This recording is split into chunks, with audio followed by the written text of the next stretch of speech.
Mga kapatrol, mabibigla lahat dito sa balitang to. Kai Sotto, posibleng di na babalik sa Japan B-League at sa US na magpapatuloy ng kanyang professional career. Ang priority pa rin ni Kai ay ang NBA at sa ngayon ay on target siya sa kanyang ultimate dream dahil ngayon pa lang ay meron ng mga NBA teams na nagpadala ng invitasyon sa kanya to attend NBA minicamps and workouts. Nakaplano na ang lahat and thanks to Wasserman sa kanilang tulong kay Kai, making sure na magkaroon siya ng pagkakataon na maipakita ang kanyang angking galing sa NBA. And according sa ating source, ay posibleng hindi na babalik si Kai sa Japan at mag-level up na at ipurso na niya ang kanyang paglalaro sa US soil. May it be for the NBA or another league at yan ang ating abangan. Pero obviously target ni Kai at ng Wasserman ang makakuha si Kai ng isang guaranteed contract this year. Pero kung hindi man, ay malaki ang possibility na maglalaro muna siya sa NBA G League upang mag-level up na rin ang level ng competition sa isang liga na malapit ang style of play sa NBA. Siguro naman, kayang-kaya ni Kai ang level of competition sa NBA G League and the reality ay mas mataas ang level ng NBA G League compared sa Japan B-League. Maraming matutunan si Kai playing sa NBA G League in preparation sa kanyang NBA dream in the event na hindi pa rin siya makakuha ng isang kontrata this year. Mahirap rin kasing masanay si Kai sa Japan B-League at mag-dominate next season doon at magkaroon ng false sense of confidence dahil let's face it, mababa ang talent level sa Japan compared sa NBA G League na ang mga naglalaro ay pawang mga players na nagnanais pang makapasok sa NBA. Kaya siguradong isa sa mga options ngayon ng Wasserman ay ang ipasok si Kai sa NBA G League kung hindi pa man siya makapaglaro sa NBA.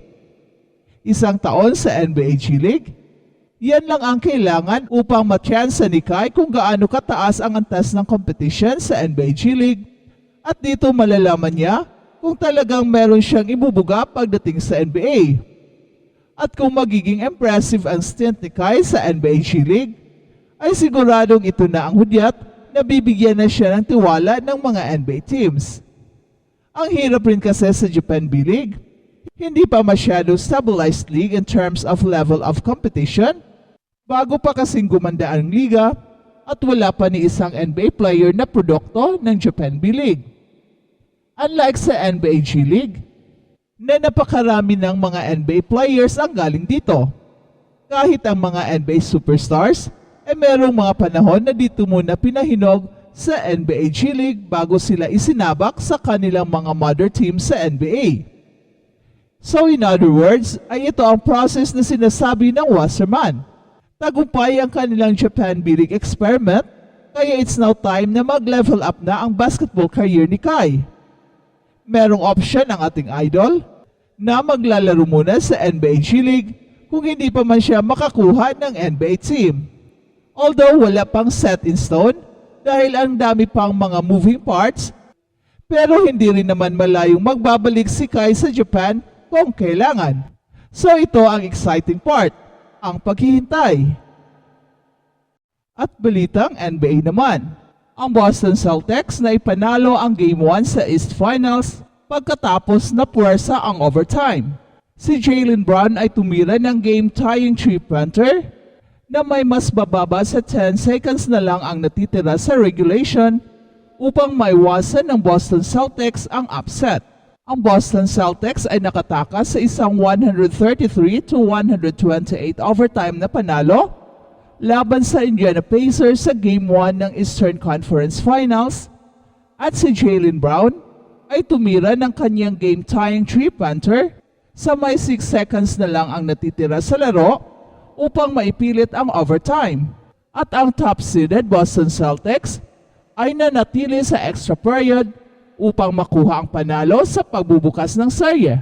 Ang Indiana Pacers na pumasok sa laro bilang 9.5 points underdogs ay nasa magandang posisyon upang makuha ang nakakagulat na panalo. Gayunpaman, nag-turnover sila ng 2 beses sa huling 30 seconds ng laro At ang pagtatangkang game-winning shot ni Tyrese Haliburton sa pagtatapos ng fourth quarter ay sumablay. Si Tyrese Haliburton ang nanguna para sa Indiana Pacers na may 25 points and 10 assists sa kanilang pagkatalo at tumira ng buzzer-beater 3-pointers upang tapusin ang second and third quarter. 7 different Pacers players scored at least 12 points. Si Jrue Holiday ay may 28 points, ang kanyang pinakamataas sa kabuuan sa playoff run na to. Kasama ang 8 assists and 7 rebounds, he hit half of his 8 3-point attempts. Hindi lang sa isang play ang nagdidesisyon ng laro ayon sa lahat ng coach ng mundo. Ngunit hindi rin maaring pag-usapan ang kahit na ano tungkol sa larong ito na hindi binabanggit ang hindi pag-foul ng Pacers sa Boston Celtics habang may 3 points lead at mas mababa sa 10 seconds na lang ang natitira sa laro. At sa halip, pinayagan nila si Jaylen Brown na makatanggap ng bola sa corner at tumira ng tying 3-pointer. At ngayon, pareho sina Rick Carlisle at Tyrese Haliburton ang nagsabi na ang layunin ay ang mag-foul. Ngunit sa paraan na nakuha ni Jaylen Brown ang pasa na nakatutok na ito sa basket na may banta ng agarang pagtira, ginawa ni Pascal Siakam ang mabilis at tama na desisyon na huwag mag-risk ng foul sa isang 3-point attempt. At nang nakuha na ni Jaylen Brown ang bola sa posisyon na yon, si Pascal Siakam ay nag-apoy na subukan niyang agawin ito ng mabilis. Ang problema ay nakapwesto na itong si Jaylen Brown sa posisyon na yon sa unang pagkakataon at naging posible dahil si Siakam ay napalayo sa kanyang pwesto dahil sa misdirection screening action na ginawa ng Boston Celtics. Ang buong defensive alignment at kasunod na pagpapatupad ng Indiana Pacers ay dapat na nakatuon lamang sa pagbabantay sa 3-point line. Hindi mahalaga ang matchups at hindi mahalaga ang kahit ano sa loob ng arc. At panoorin natin muli ang 3-point clip at makikita dito na si TJ McConnell ang unang nagdepensa kay Derrick White, nasa perfectong position upang mag-switch kay Jaylen Brown habang si Siakam ay nalito. Kung nag-switch si McConnell, maaari niyang maunahan si Brown sa pwesto at pwedeng mapigilan ang pasa ng tuluyan o nasa posisyon upang mag-foul kaagad sa catch. Pero nanatili si McConnell kay Derrick White na pinipilit ni Siakam na habulin si Brown mula sa isang hakbang nilang sa likod at sa oras na dumating siya ay masyado nang mabilis ang sitwasyon to make a contact.